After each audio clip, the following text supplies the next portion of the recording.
Oh, all right. Yeah. Um, this is the last one from Todd's PayPal. Jim Cuddy and Sons. And Sons?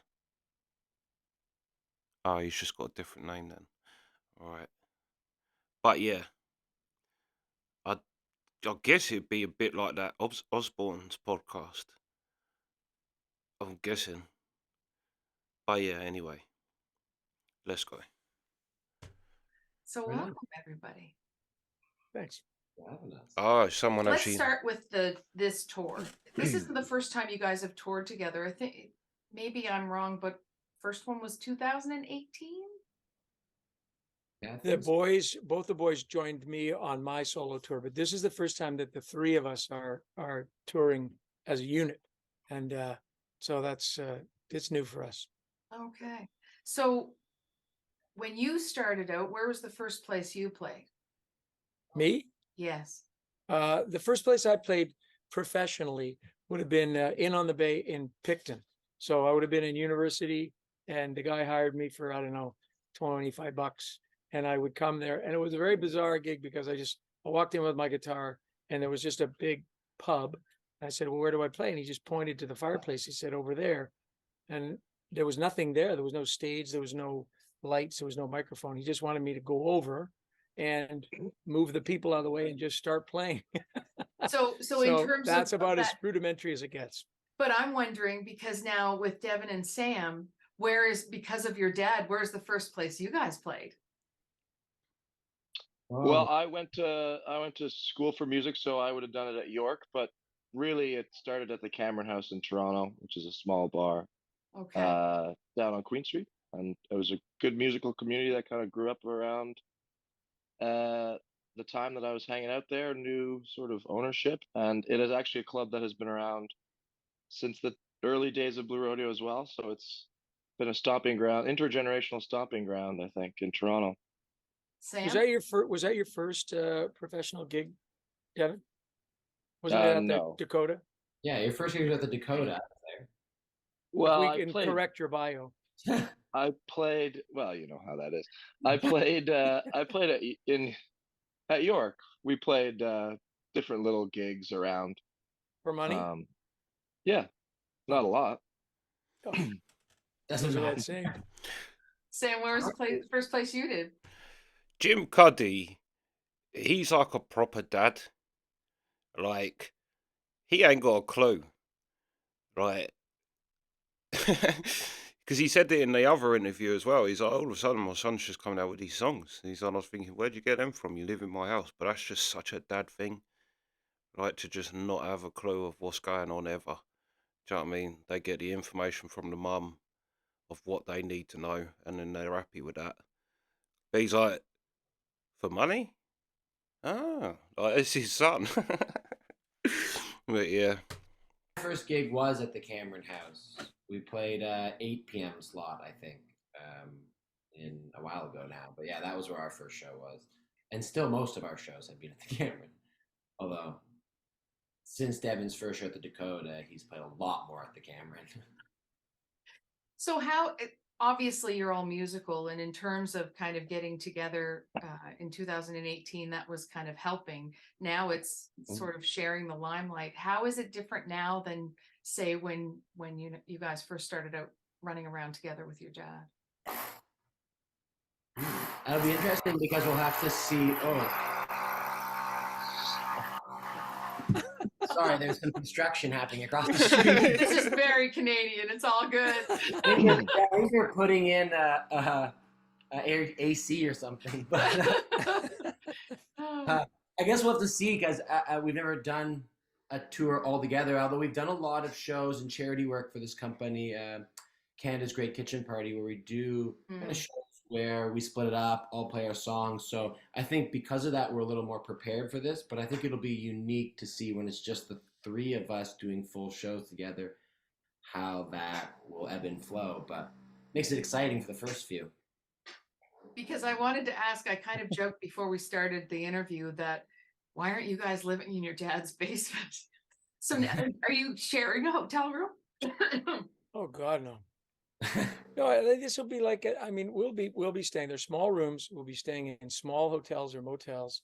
And you know, I'll try to keep expenses low, but Sam and I did a little trial run of this. We did, Oh, yeah. 4 or 5 shows in Manitoba in January. January, right? So, and they were small places even I had never been to. And so, we just had to do the show ourselves. And it was, I mean, we have, like that Sam said, we've done a lot of this fundraising work together. So we've played, you know, and a lot of times, and we know each other's songs. And I'm always, as the last thing I'll say about it, sorry, is that I always want them to present their own songs that they've written in these things. And I think that this is a perfect way to do it.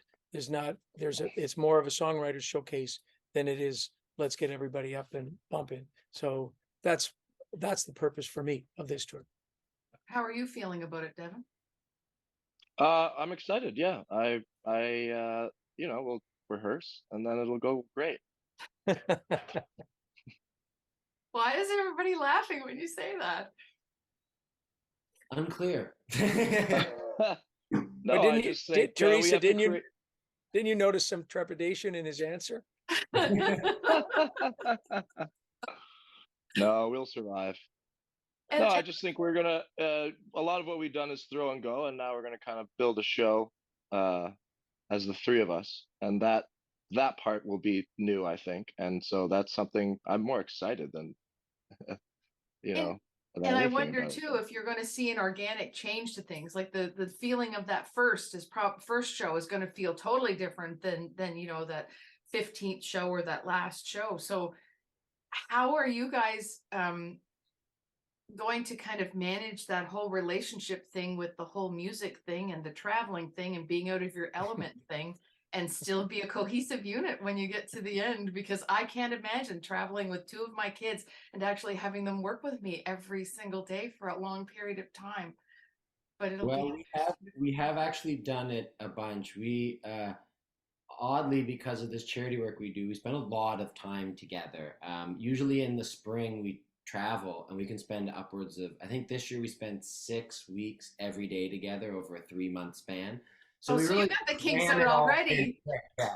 So we're used to traveling. Our mother comes with us too. So we're Oh, getting more used to being that unit. So I think that helps prepare us now to bring it to an even more professional sense. At least we're prepared for the social sense of it. yeah, that's what I was thinking. Like, if this is all new and everybody's kind of got these kind of new roles within that. I want to ask you, Jim, how is it standing on stage with your kids? I can't even Oh, imagine the pride. I find it fantastic. I mean, I think that I'm genuinely enjoy and genuinely interested in their music. I like their songs. I like their presentation. So I would listen just as a fan, and I mean, I go see their shows and I really enjoy it. But then on, you know, being their father and being proud of them, I just, you know, fills me up. I love it. And it's easy for me to join in. It's easy for me to harmonize with them. It's easy for me to play. And this is the only time with the 3 of us that I get to play solos on guitar, because nobody ever, you know, points to me and says, take one, Jim, when we're in the other configuration. So you know, Sam won't solo, so I'm the only guitar soloist. So I like that too. But I find it really enjoyable and really enriching to go out with them and watch their progress and see how they handle everything. But like Sam said, we've done a lot of this. We've done a lot of, I've done a lot of watching them in settings where people all over them, asking them things, bugging them, you know, and they're always very professional, and I admire what they've learned. So Is he from the same place as Jordan Peterson? Because the accent does sound similar, or the voices at least. Jordan Peterson's a little bit more like Kermit the Frog, but it sound like, yeah, it's, yeah. I wonder. I'm going to ask, where did they learn that from? Because I would suspect that they would have been Well, you started, the boys aren't that old, and you started, well, I remember you starting, so I won't tell you how old I am, but in terms of them being able to watch you, so maybe I'll ask Devon and Sam, whoever can go first. What did your father's kind of whole foray into the music industry in Canada teach you that prepared you for this kind of stuff?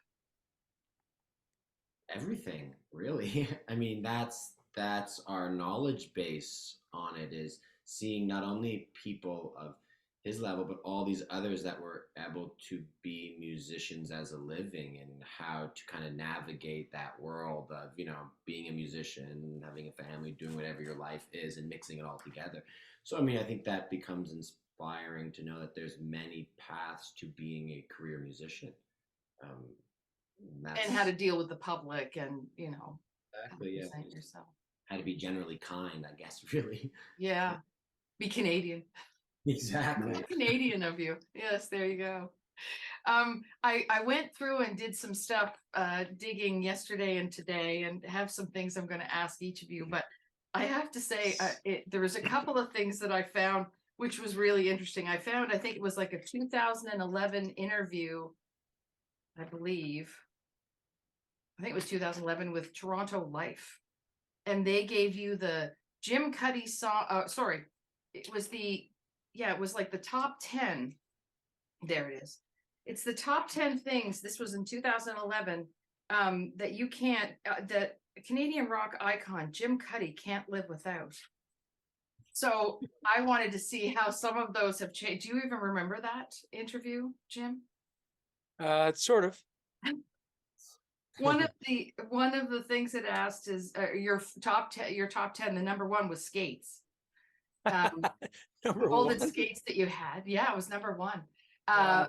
I don't even know how to pronounce this guitar, but it's a 1948 Gretsch. Gretsch, okay. Yeah, it was on permanent loan from Colin Cripps. Yeah. That was your number Still, two. it's still up in my bedroom. He Isn't probably that like the doesn't cheap even remember now. Rickenbacker? You had a Talisman, was number 3 from China, from the 2008 Olympics, that you bought from Tibetans near the Great Wall. You're wearing it. That's cool. Your wedding ring, never takes it off. There you go. My DOP kit, which is a smoked deerskin bag from Stein Valley, BC, or Stein Valley, BC, played at Stein Valley, yeah. benefit. Yeah. Yep. And you said to keep your shaving things in it. My go-to poetry books: Leonard Cohen, Alden Nolan, Al Purdy. Number 7 was the neighborhood hangout, the Detroit Eatery in Danforth. Is it still open? Gone, fired. The boys knew that 4 one. years ago. 5 years ago. Yep. Your boom box, a cassette one. Busted on one side, great for recording demos because of the sound, the dirty sound that you get from it. Do you still have it? I still have it, but it's not. It's barely functional now. Oh, but I still have it. I still have all those tapes, those cassettes. Yeah, I know. My gig boots, made by a shoemaker in your neighborhood, Nasser V's or Vi's. These. Yeah. Yep. I still wear those. A pair I bought 15 years before were replicated.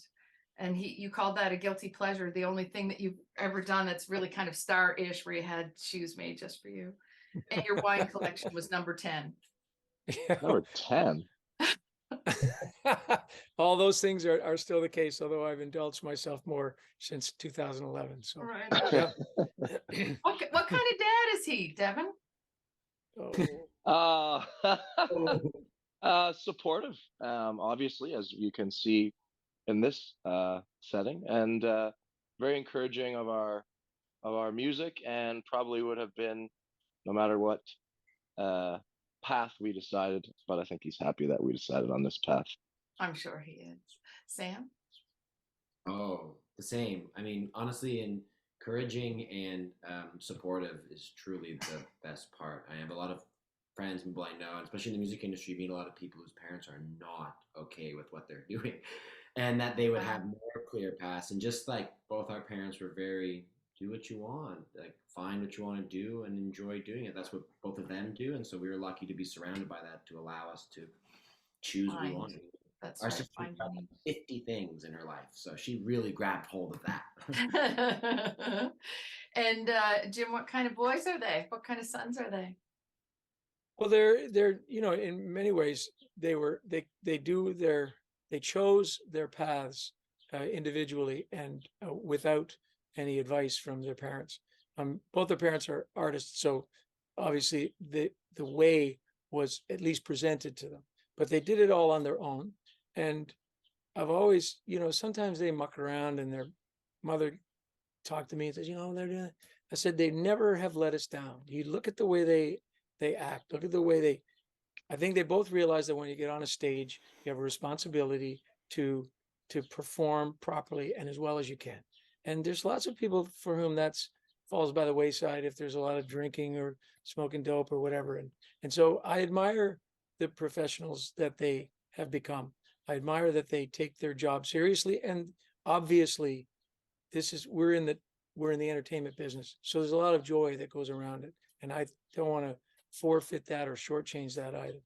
I think they provide a lot of joy, but they do it in a very professional manner. So I have admired the way that they carry themselves. And we've been in a lot of situations when we go on these trips, these charity trips, we're very well treated, but there's a lot of people and there's a lot of, you know, we're moving around a lot and we get tired and we do this biking. And so the normal tensions arise, but they always deal with it properly. And so I admire their maturity at relatively young age and in a business that doesn't necessarily spawn maturity. No, not always. No. But it might now I'm going to poke a little fun at you, Jim. How old are you now? How old am I? Yes. There's no poking fun there. I'm 67. I turned 68 this year. Can he still program his television, Devon? That's Sam's territory. Actually, I'd be on the same plane as him. I forgot yeah. to fix the TV at the farm. That's too zoomed in. We were watching the baseball game downstairs. You couldn't see the outs. It's too zoomed in.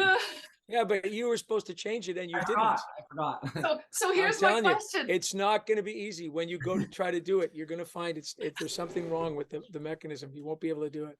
So here's my I do love, yeah. My mum will literally come. I'm coming round today because something's going wrong with my phone. I don't know how to use it. She comes round but like, yeah. I don't know what happens. I don't know what happens when you get older. You just like, nothing makes sense.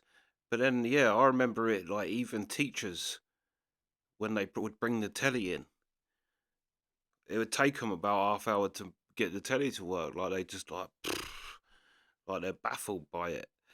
Yeah, old people and technology. But yeah, hold on 2 secs. Yeah, let's finish it. Let's go.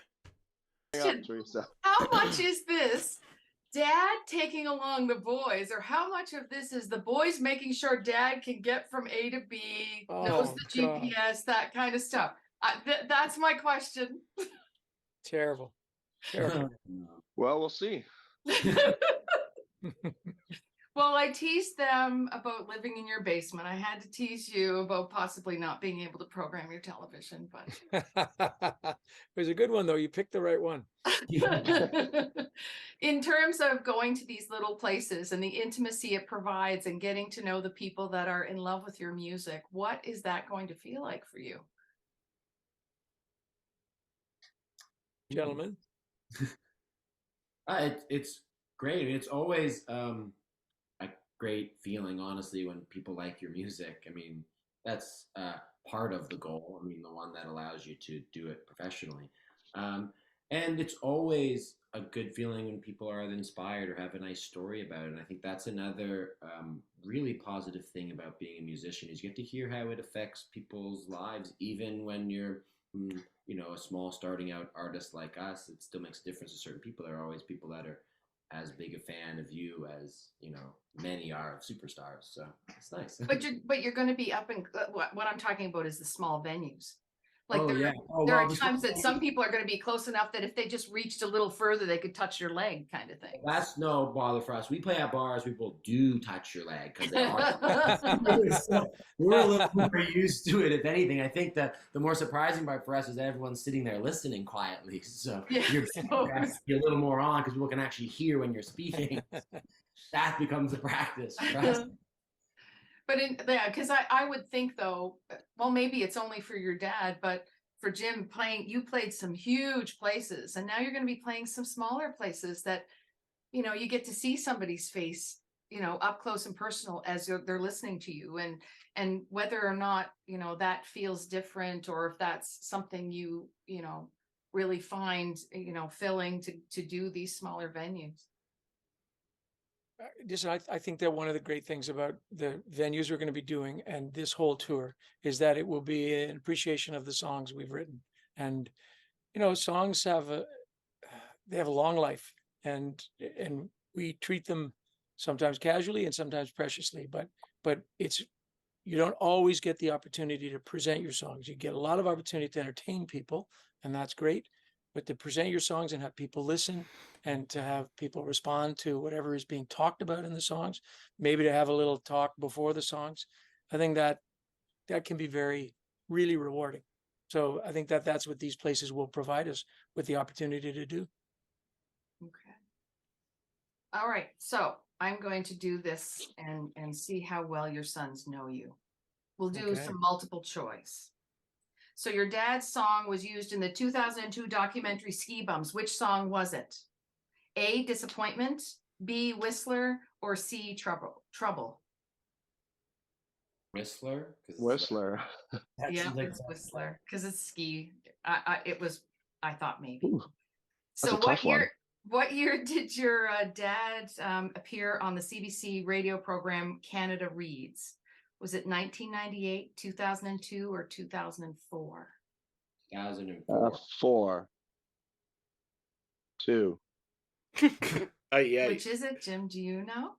Well, it was twice. So The first time, I think. the first time I think probably would have been 98. 98. Really? Oh, really? No, 2002. I don't know. But it was twice.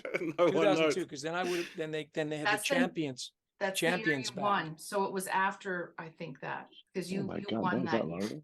Yeah, and then after that, and then I lost to John K. Sampson. I'm still mad about it. Okay. 2002. What year did your dad win his first Juno Award? 1988, 1989, or 1991? 88. 89 from Barney. Jim, you're giving things away. Bonus, what category? I was 1. I was 1 years old. What category? What Dude. category? Group of the year. I don't know. New emerging artist. Oh, a best album of the year. Emerging artist of the year. Even more important, songwriter of the year. Songwriter of the year. That's what it said on your Wikipedia page. He don't even know. I don't think that. Okay. You don't think I don't that's right? I don't Oh my think that's goodness. right. No. Well, No, I don't. Wikipedia. I think has with this- that was the year we did a lot. We won a lot. We won single of the year. We won video of the year. We won. I don't know whether we won album of the year, but we won 4 Junos that year, something like that. Yeah, it was amazing. Because it was been a holdover. Because 88 we were not It was when they moved the Junos from the fall of the spring or something. So Yeah, they and didn't there's have one the timeline shift. in 88. Yeah. Yeah, and that was also the year we played with the band. Oh, yes, yes. That was magical. Mm.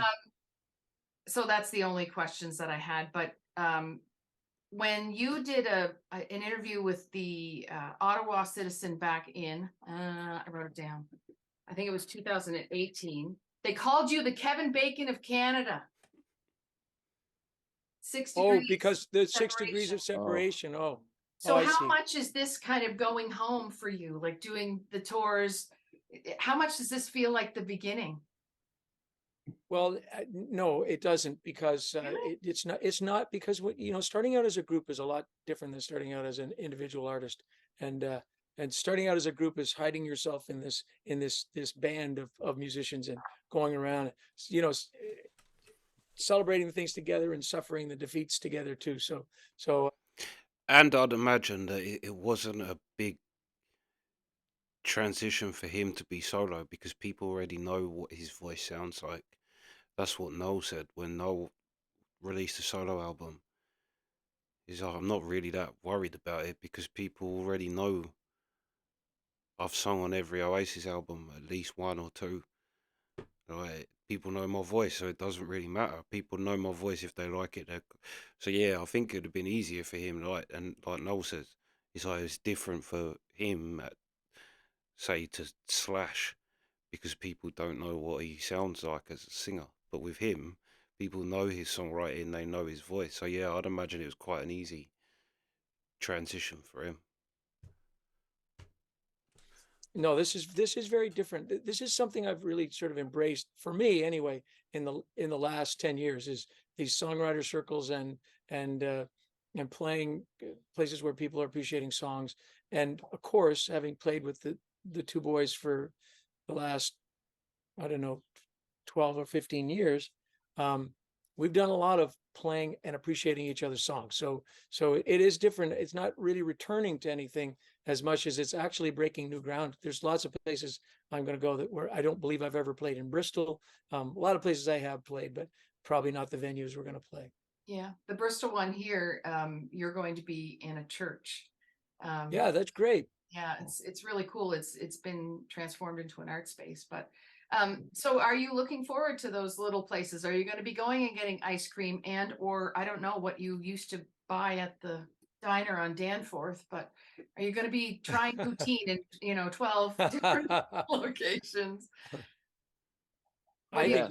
we'll be trying everything. Yeah. Anything we hear about that's local fare, we will try. We'll try to find the best diner for the breakfast. We have drives. I mean, this is the one thing that is not hugely exciting for me, is that there's a lot of driving in this tour. So every day there'll be, 2 to 6 hours of driving. So yeah, but we'll experience it all. I mean, it's part of the fun.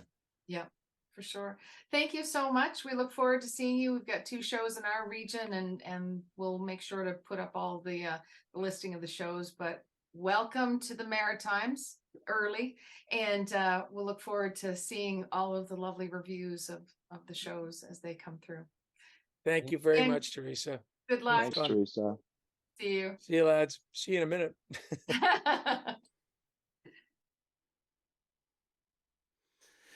Yeah, we'll have to do some. I know we've done one with him, Sam Polley, is it? Sam Polley. Yeah, I know we've done. He was with him. I don't know if he actually really played on that though. I think he was just kind of there. So it'd be kind of good to see them like together.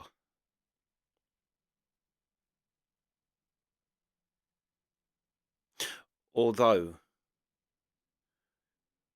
when it comes to Canadian three pieces, they've got some hell of shoes to fill with Rush. But yeah, that was a good interview. I just think his jokes how little he knows about his own career. Like I said, it's typical man really. But yeah, he didn't know his kid had wrote all loads of songs, even though he's living in his house. He didn't know he played for money in college. He didn't know what year he'd been on the thing. He didn't know what year or what the award was for. Yeah. But yeah, that's the reaction.